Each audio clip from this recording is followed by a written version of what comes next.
सहकारी ठग्यो। 2 घन्टीले क्रसर उद्योगबाट फिरौती उठायो। 3 घन्टीले चावडा बिहे गरेर महिलामाथि अति गर्यो। 4 घन्टीले 2टा नागरिकता बोकेर कानून मिच्यो। 5 घन्टीले 2वटा राजधानी बोक्दा संसद पदै गुमायो। 6 घन्टेले पत्रकार पुरा सैनीलाई रुवाई रुवाई मार्यो। 7 घन्टेले अमेरिकामा 9वटा मुद्दा लागेर नेपाल भाग्यो। 8 घन्टेले नेपालको सुरक्षाको दृष्टिकोणले अति संवेदनशील राष्ट्रिय परिचय पत्र विदेशलाई छाप्न दियो।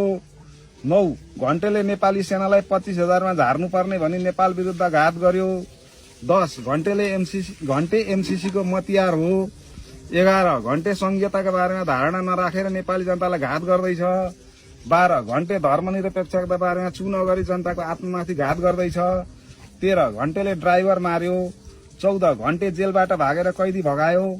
15 घन्टेले पुलिसको घाँटी रेटी मार्यो। 16 घन्टेको गाडीले बालिका मारेर भागो। 17 घन्टेले गाई काटेर खानुपर्छ भनी भन्यो। 18 घन्टे बलात्कारलाई थप्पड हाने जस्तै भन्छ। 19 घन्टेले आर्यन तामाङलाई अपहरण गर्यो। 20 घन्टे हिन्दू धर्म मान्ने पार्टीमा नबस भन्छ। 21 घन्टे अराजक र गाली गर्न मात्रै जान्दछ। 22 घन्टेले सिंहदरबार डढाएर देश खरानी बनायो। 23 घन्टेले 100 दिनमा 100 जना रोजगारी दिन्छु भनेर जनतालाई ढाँट्यो।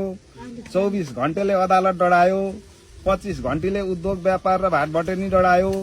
26 घन्टेले पुलिसका हतियार खोस्यो। 27 घन्टेले जेट तोडेर कैदी भगाएर मार्यो। 28 घन्टेले भाटभटेनी लुटाउँदा मान्छे मरायो। 29 घन्टेले हस्पिटल निर्माणमा घोटाला गर्यो। 30 घन्टेलाई सम्पत्ति शुद्धिकरण मुद्दा लागेर धरोटीमा छुटेको छ।